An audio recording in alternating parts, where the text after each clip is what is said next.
హల్లెలూయా. దేవుడు ఏం చెప్తున్నాడంటే రూట్స్కి వెళ్ళండి అంటాడు ఆయన. ఎక్కడికి వెళ్ళాలంట? వేర్లు. వేరు అంటే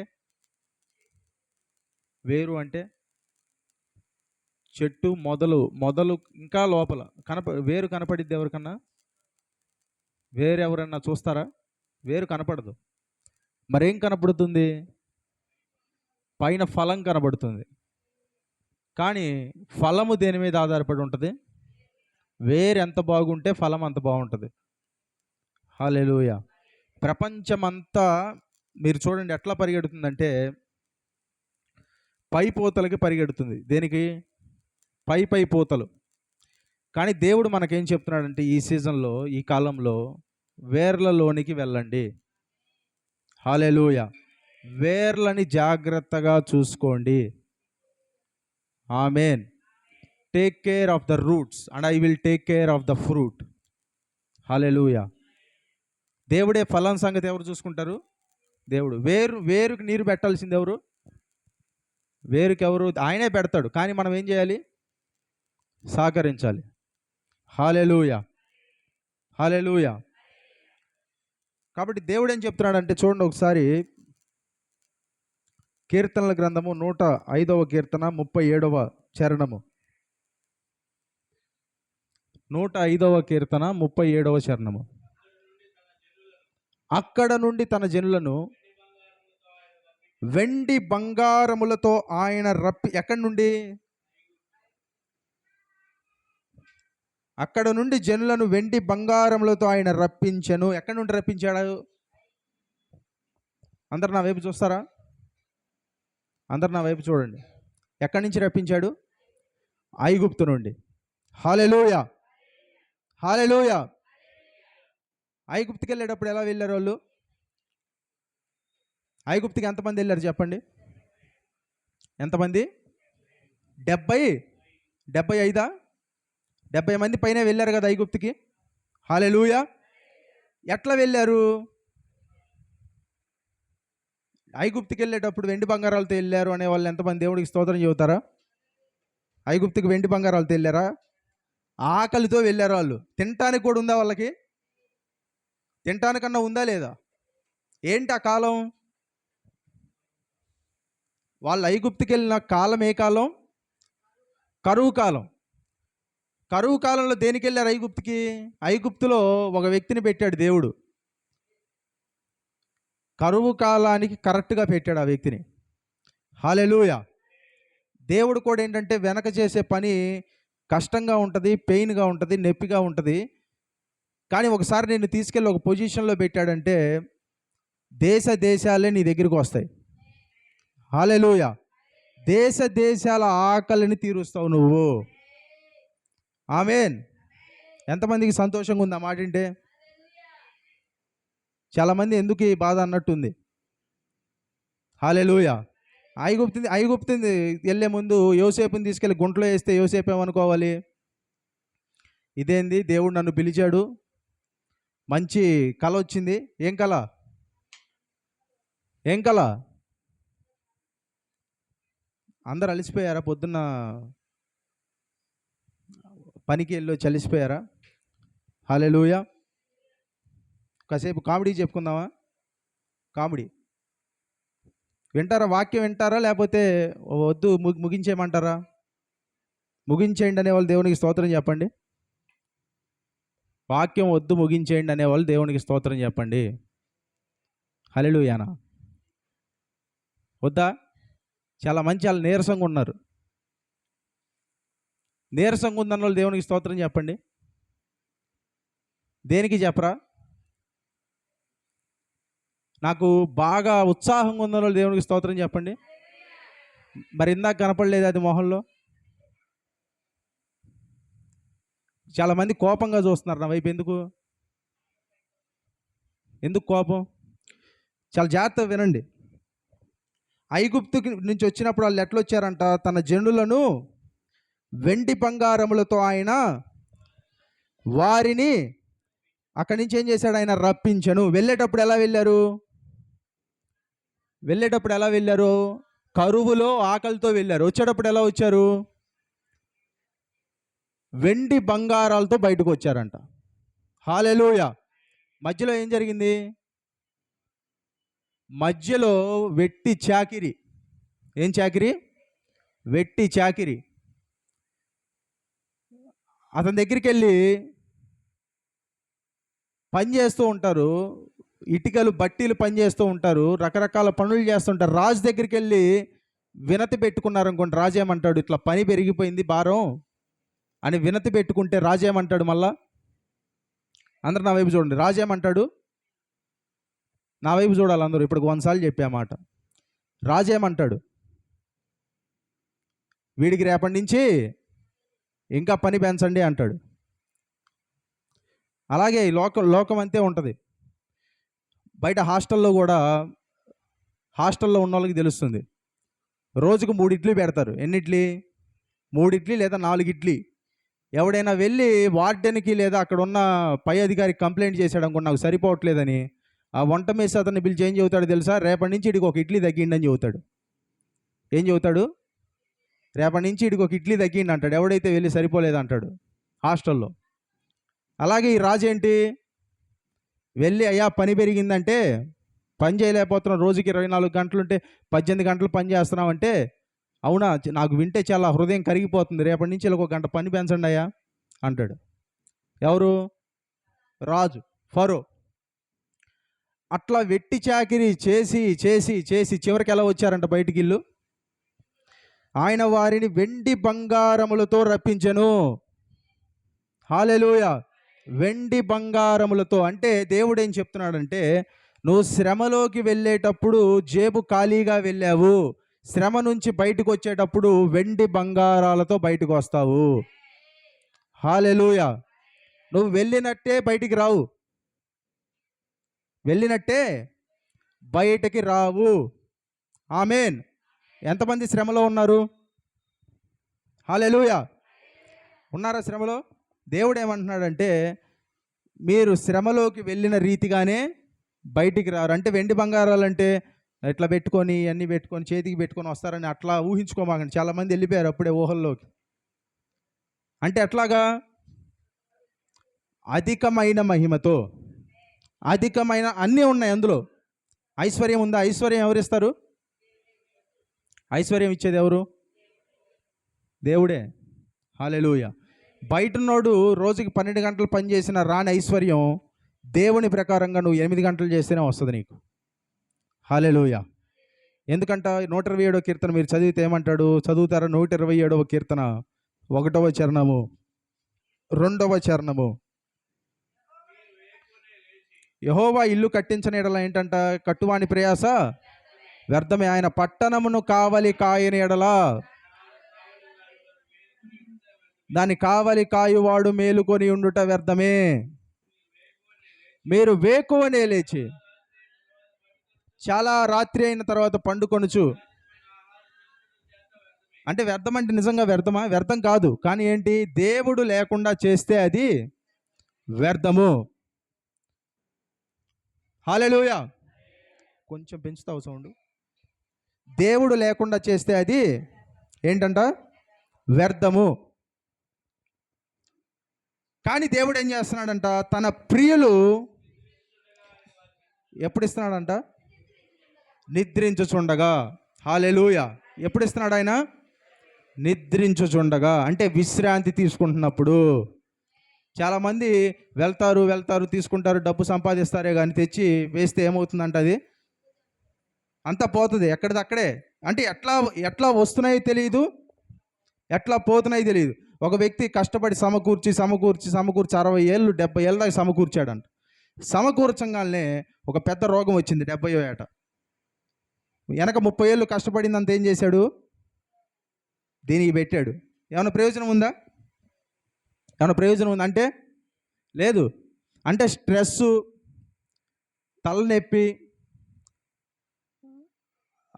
కుటుంబంతో సమయం గడపలేదు దేనికి? ఇవన్నీ చచ్చిపోయే వ్యక్తి దగ్గరికి వెళ్ళి అతని చివరి రిగ్రెట్ ఏంటో ఎవరైనా అడిగితే వాళ్ళు ఏం చెప్తారు తెలుసా? చాలామంది ఇంకా డబ్బు సంపాదించాలని చాలామంది చెప్పరు.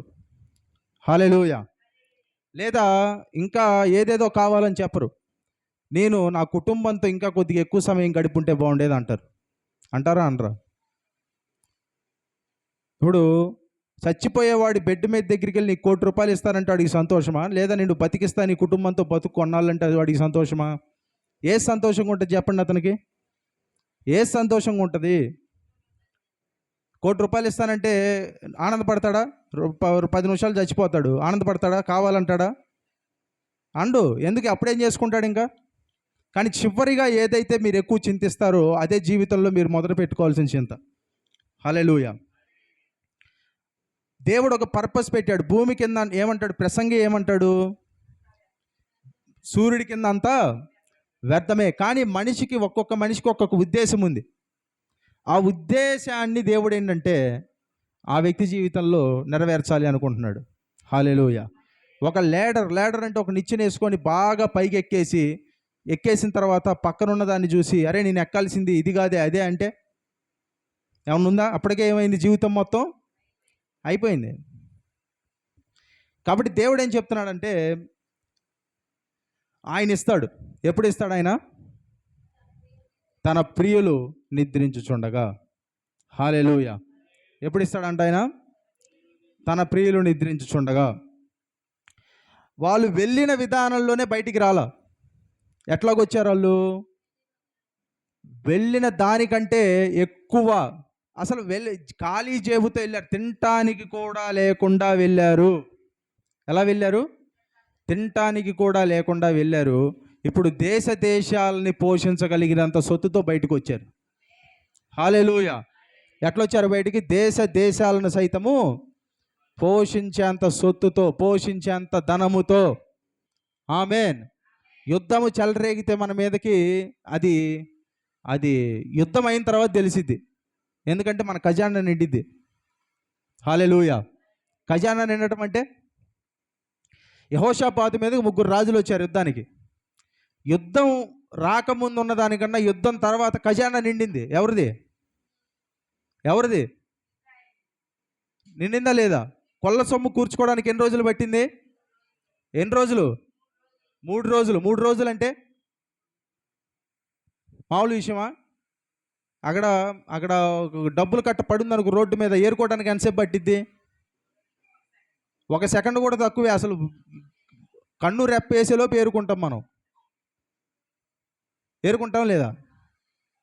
కానీ కొల్ల సొమ్ము తీసుకోవటానికి, సమకూర్చడానికి ఎన్ని రోజులు పట్టిందంట? 3 రోజులు. ఎంతమంది ఉంటారు మళ్ళీ? 10 మంది కాదు. హల్లెలూయా. అంతమంది కొల్ల సొమ్మును సమకూర్చడానికి 3 రోజులు పడితే ఎంత ఉంటుందో అది. హల్లెలూయా. నీ మీదకి యుద్ధం రేగితే దాని అర్థం ఏంటో తెలుసా? యుద్ధం అయిన తర్వాత యుద్ధం ముందు ఎలా ఉన్నావు అలా ఉండవు నువ్వు. హల్లెలూయా. హల్లెలూయా.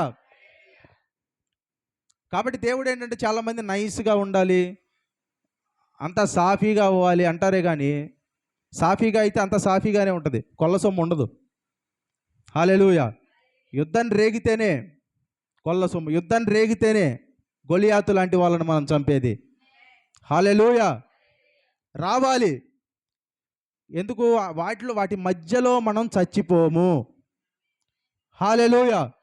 పౌలుకి దేవుని దూత ప్రత్యక్షమై ఏమంటాడు చెప్పండి? అపోస్తల కార్యముల గ్రంథంలో, నువ్వు నీ ప్రాణానికి అపాయం లేదు, నువ్వు కైసరు ఎదుట నిలవబడవలసి ఉన్నది.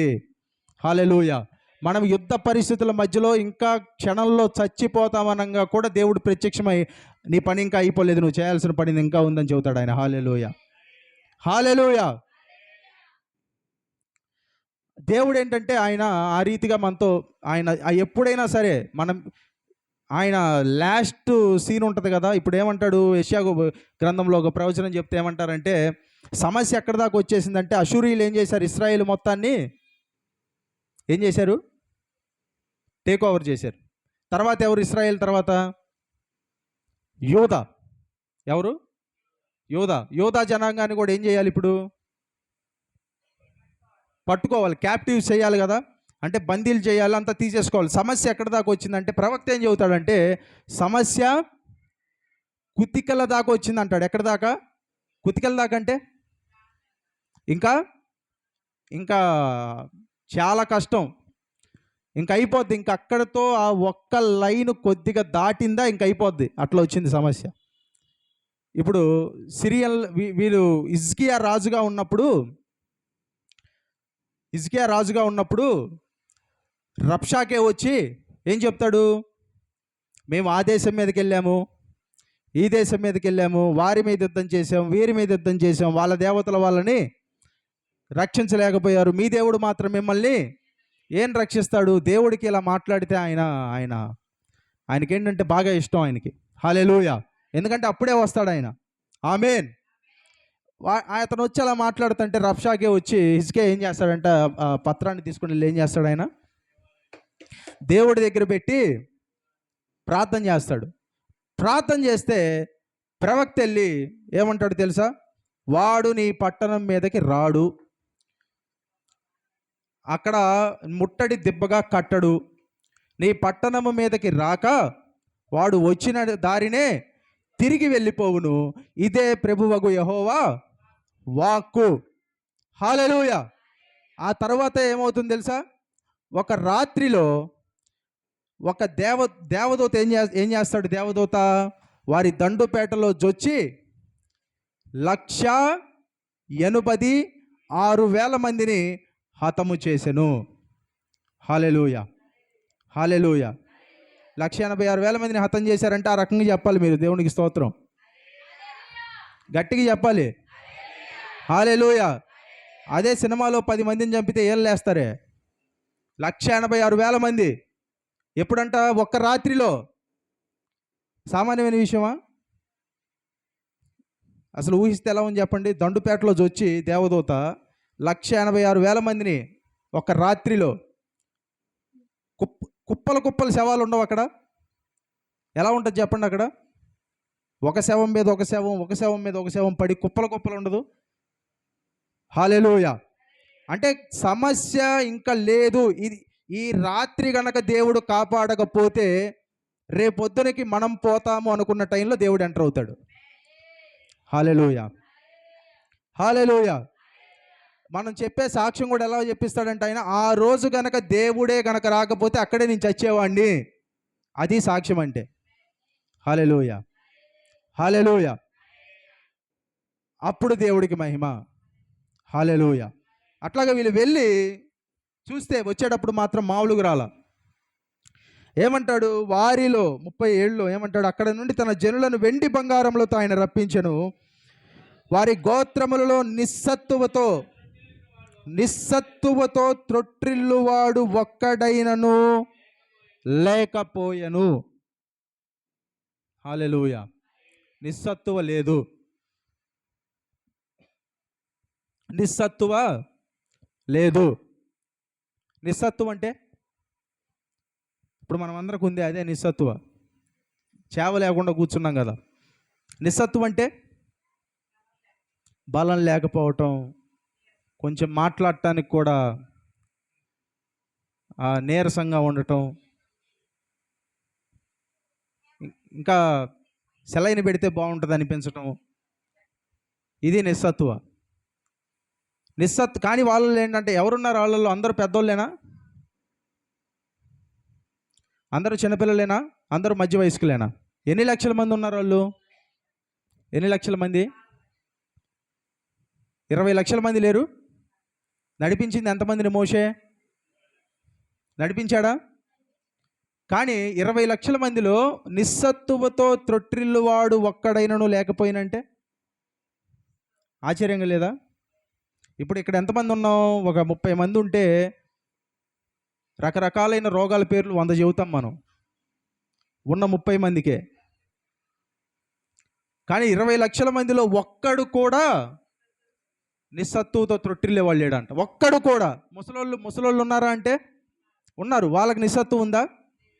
వాళ్ళకు కూడా లేదు. ఎందుకు లేదు? నిర్గమాకాండం 12వ అధ్యాయంలో ఏం జరిగింది తెలుసా? వాళ్ళు ముందు రోజు రాత్రి భోజనం చేశారు. వాళ్ళు ఏం భోజనము? పస్కా. అక్కడ ఒక మాట అంటాడు. ఆ మాట నేను వచనం చెప్తాను ఇప్పుడే మీకు. నిర్గమాకాండం 12వ అధ్యాయానికి ఒకసారి మీరు వస్తే మీకు ఒక వచనం చూపిస్తా. 12:7 నుంచి చదువుతారా?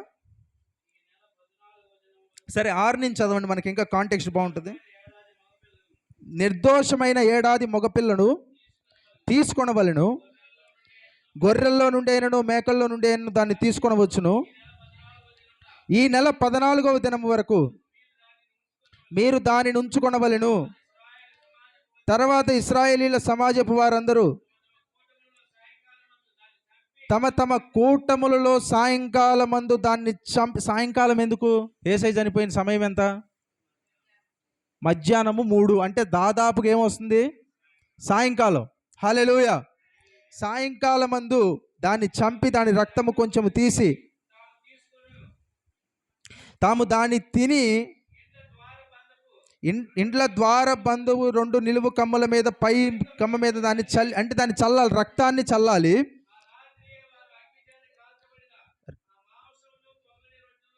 ఎప్పుడు తినాలంట? ఎప్పుడు తినాలి? రాత్రి. అందరూ చెప్పండి, రాత్రి అనండి. రాత్రి.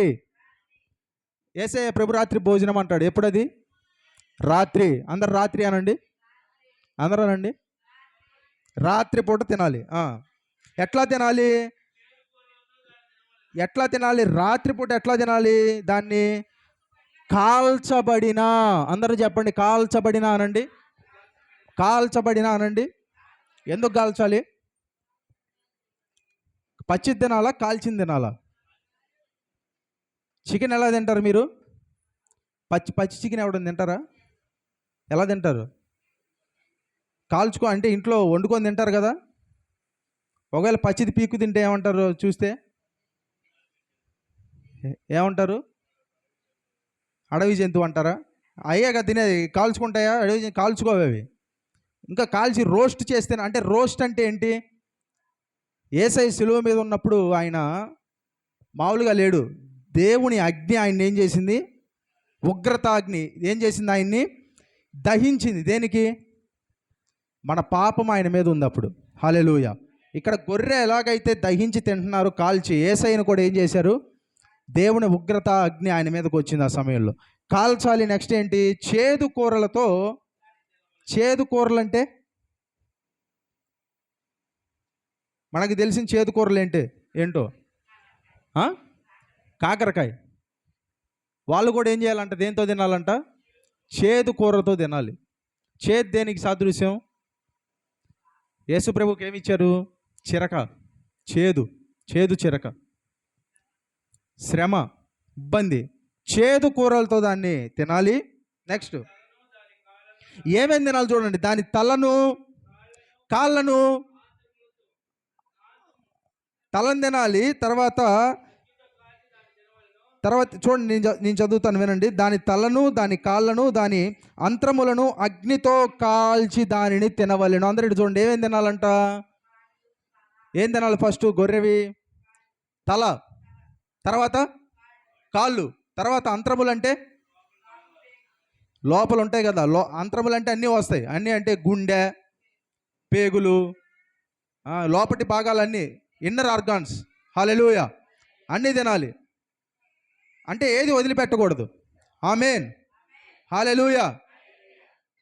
అంటే ఏంటి? ఇప్పుడు తినేటప్పుడు వస్తాయి కదా లోపల ఆర్గాన్స్. ఇప్పుడు యేసు ప్రభు ఇది దేనికి సాదృశ్యం అంటే, వాళ్ళు ఏం తిన్నారు? తలను తిన్నారా? కాళ్ళని తిన్నారా? అంతరాలు తిన్నారా? తిన్నారు. మరుసటి రోజే వాళ్ళు ఏం చేశారు? ప్రయాణం మొదలు పెట్టారా? హల్లెలూయా. అంటే ఏంటి? ఎవరికైతే కాళ్ళల్లో శక్తి లేదో కాళ్ళు తిన్న తర్వాత వాళ్ళ కాళ్ళల్లో శక్తి వచ్చింది. ఆమేన్. ఎవరైతే తల పని చేయట్లేదో వాళ్ళకి తల తినంగానే ఏమొచ్చింది? శక్తి. ఒంట్లో, శరీరంలో. ఎందుకు ప్రయాణం నడవాలంటే ఏం కావాలి చెప్పండి? వాళ్ళు ఏసీ కారు బుక్ చేసుకున్నారా? ఐగుప్తు నుండి కానానికి ఏసీ బస్సు ఏమైనా బుక్ చేసుకున్నారా? ఏం చేయాలి? వాళ్ళు నడవాలంటే ఏం కావాలి? ముసలి వాళ్ళు నడవగలరా? ఫాస్ట్గా నడవలేరు. అన్ని వేల మందిలో నడవటం అంటే ఇంకా మామూలు విషయం కాదు. ఇప్పుడు వాళ్ళకి ఏం కావాలి? అనారోగ్యం ఉన్నోడికి కూడా ఏం కావాలి? ఫస్ట్ ఆరోగ్యం కావాలా వద్దా? మరి ఆరోగ్యం కావాలంటే దేవుడు ముందు రోజు ఏం చేయాలి? భోజనాన్ని ఏర్పాటు చేశాడు. తల తినండి. తలనొప్పా? తల తిను. కాళ్ళు నొప్పులా? కాళ్ళు తిను. అంటే అన్నీ తినాలి. అంతరాలు, లోపల భాగాలు బాగాలేదా? తిను. అప్పుడు తిన్న తర్వాత వాళ్ళు బయటకు వచ్చేటప్పుడు దేవుడు ఏమంటాడంటే, కీర్తనల గ్రంథం 5వ కీర్తన 37వ చరణంలో, వారిలో నిస్సత్తువుతో త్రొట్టిల్లువాడు ఒక్కడైనను లేకపోయెను. హల్లెలూయా, హల్లెలూయా.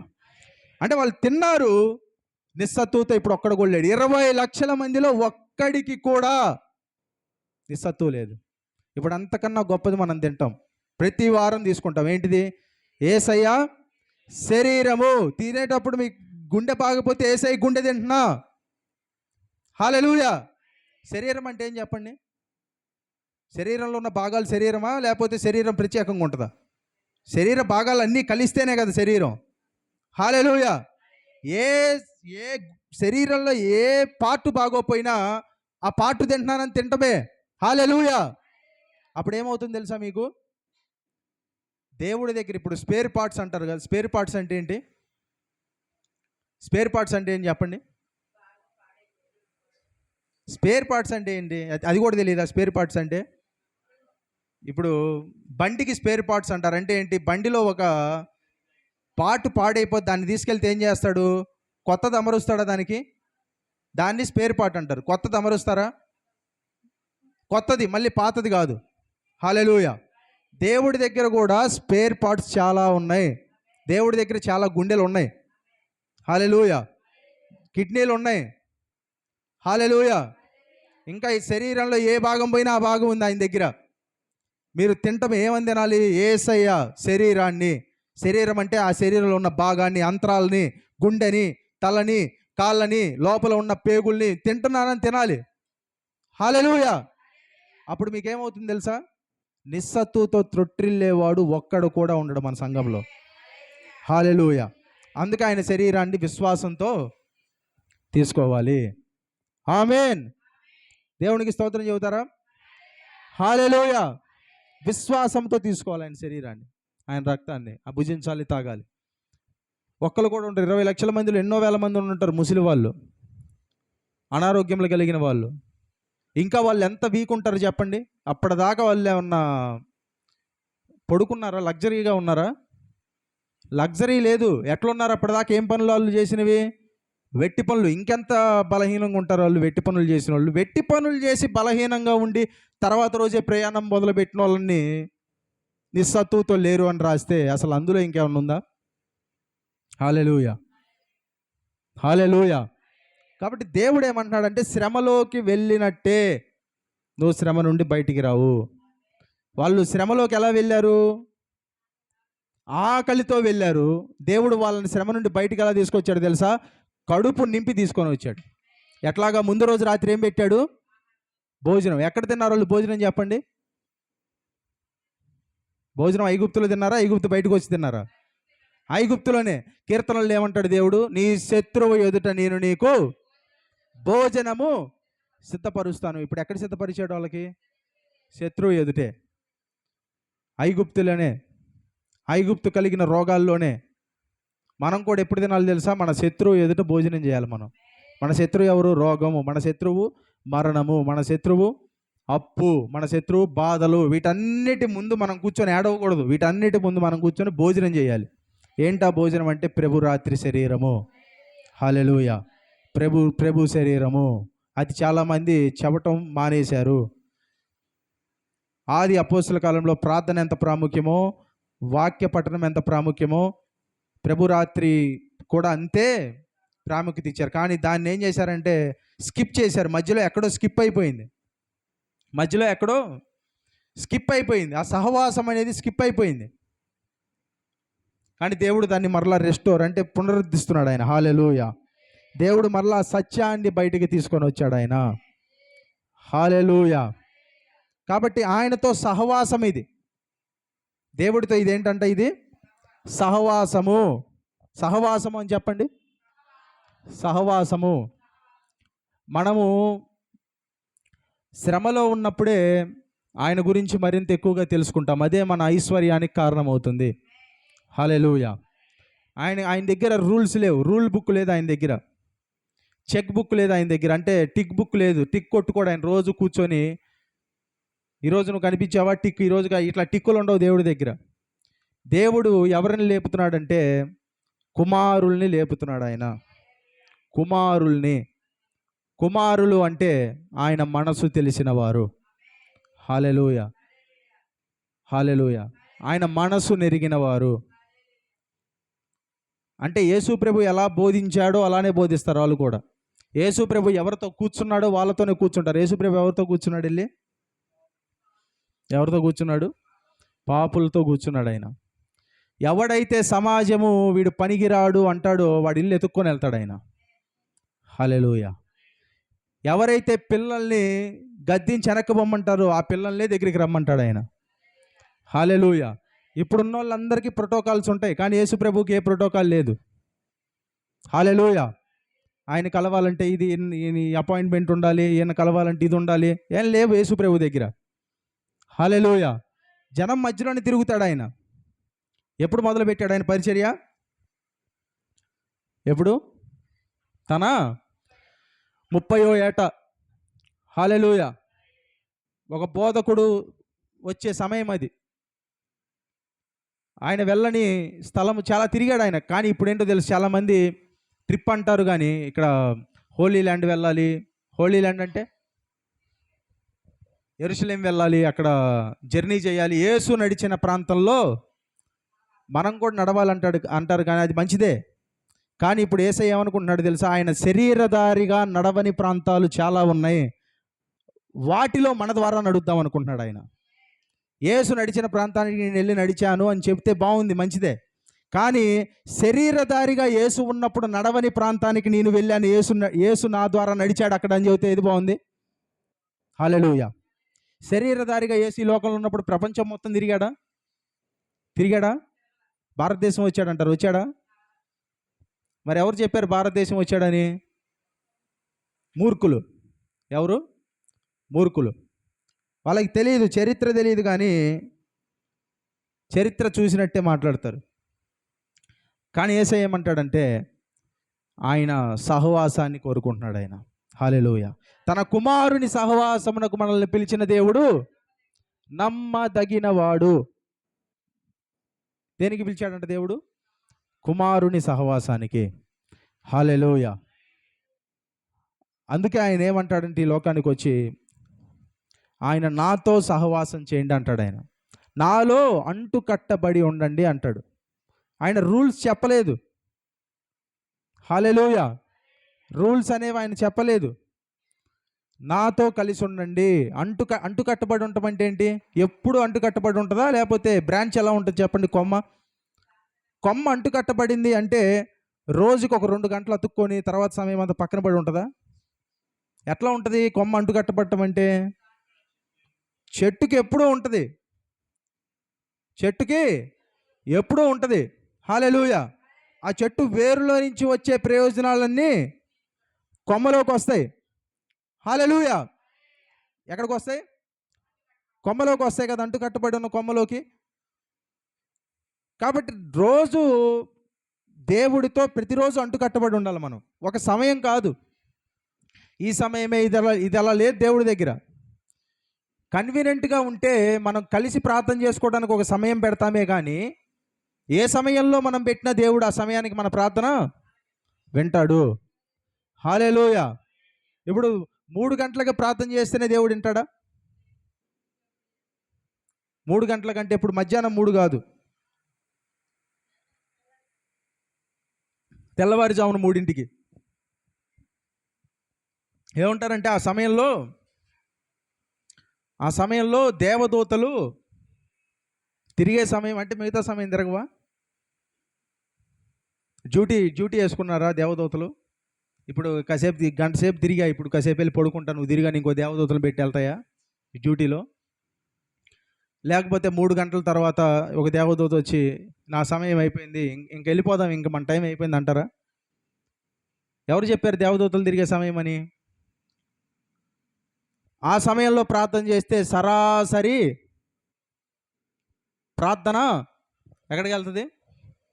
దేవుడి దగ్గరికి వెళ్ళిద్ది. ఇప్పుడు చేస్తే వెళ్దామో వద్దా అని ఆగిద్దా? ఎక్కడెక్కడ కొట్టుకుంటుందా? ఇప్పుడు వెళ్తే ఏమన్నా అనుకుంటాడేమో, వద్దులే ఆగుదాం, లేకపోతే వెళ్దామని ఆగిద్దా? ఎక్కడ ప్రార్థన చేయాలి, ఎలా ప్రార్థన చేయాలి, ఎన్నింటికి ప్రార్థన చేయాలి, ఇవన్నీ ఎవరు పెట్టినవి? ఇవన్నీ మనుషులు పెట్టినవి. హల్లెలూయా.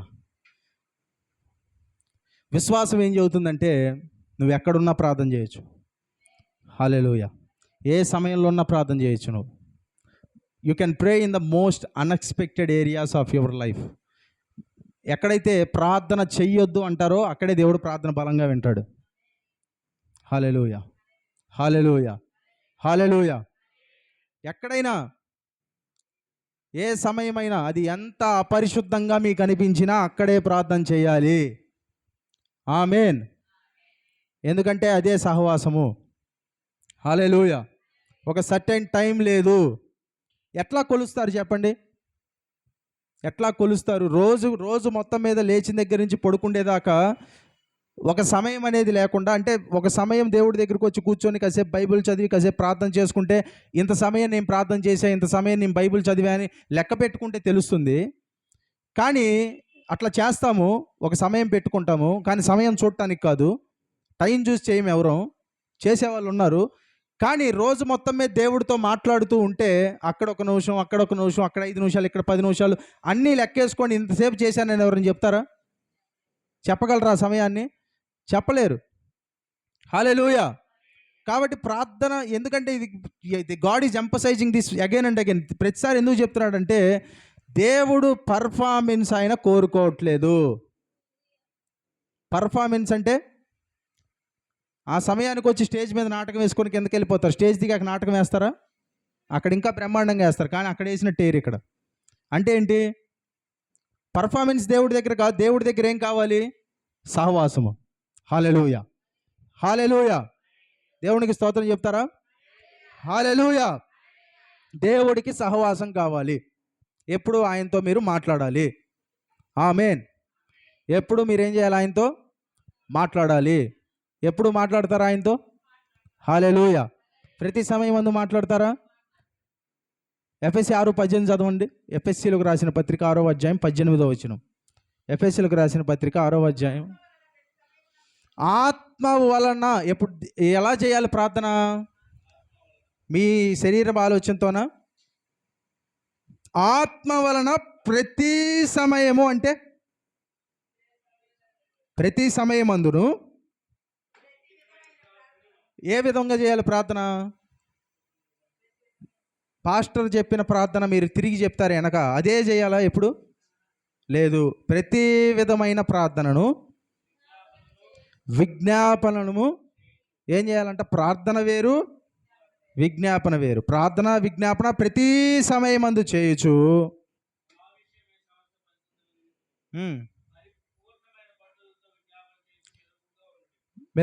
మెలకువగా ఉండండి అంటే అట్లా నిద్రపోవద్దనా? అంటే ఎప్పుడు ప్రార్థనలో ఉండాలి. ఎట్లా ఉంటారు ఎప్పుడు ప్రార్థనలో? ఎప్పుడు ఉంటారు? ఇక్కడ చేస్తారు, గంట చేస్తారు మీరు మీ వ్యక్తిగతం, కానీ అట్లా కాదు. ప్రతి సమయమందు మాట్లాడుతూ ఉండాలి దేవుడితో ఎప్పుడు. హల్లెలూయా. మీరు ఎక్కడికన్నా వెళ్తారు, ఎవరొకరు ఏదో మాట చెబుతారు, ఆ మాట మీకు ఆ మాట నొప్పిస్తే వెంటనే దేవుడి వైపు తిరిగి చెప్పండి ఆ మాట. ఒకళ్ళు మీకు కనిపిస్తారు, ఆ వ్యక్తి బాధలో ఉన్నట్టు కనపడతాడు. మరలా మీరు ఇంటికి వచ్చి తలుపులు వేసుకునేదాకా ఎదురు చూడొద్దు, ఎందుకంటే ఇంటికి వచ్చేలోపు మర్చిపోతారు మీరు ఆ వ్యక్తిని. అక్కడే ప్రార్థన చేయండి ఆ వ్యక్తి గురించి. హల్లెలూయా.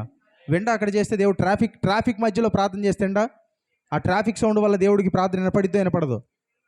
వినపడిద్దా? ట్రాఫిక్ సౌండ్ వల్ల దేవుడు వినలేడా? హల్లెలూయా. వింటాడు కదా ఆయన. హల్లెలూయా. మనం నడుచుకుంటప్పుడు చేసాడు, డ్రైవింగ్ చేసేటప్పుడు, బండి మీద వెళ్ళేటప్పుడు ఆ సమయంలో కళ్ళు మూసుకోవద్దు. కానీ ఏం చేయాలి ఆ సమయంలో కూడా? అంటే అదొక పోస్చర్ అంతే. కళ్ళు మూసుకుంటే మనకి ఇంట్లో ఉన్నప్పుడు, గదిలో ఉన్నప్పుడు అంటే ఏం కనిపించదు కాబట్టి డిస్ట్రాక్షన్ లేకుండా ప్రార్థన చేస్తాం. హల్లెలూయా. అంటే ప్రతి సమయం అందు ఏం చేయాలంట? ప్రార్థన చేయాలి. హల్లెలూయా. అది బర్డెన్ కాదు, అది భారంగా కాదు. ఇప్పుడు చేయకపోతే దేవుడు ఏమంటాడు, ఏం చేస్తాడు? అలా కాదు, సహవాసంగా ఆయనకి చెప్పాలి ప్రతి విషయాన్ని. హల్లెలూయా. మీ మనసులో ఏమనిపిస్తుందో అది ప్రతి నిమిషం మాట్లాడాలి, ప్రతి నిత్యం మాట్లాడాలి. హల్లెలూయా. మాట్లాడతారా?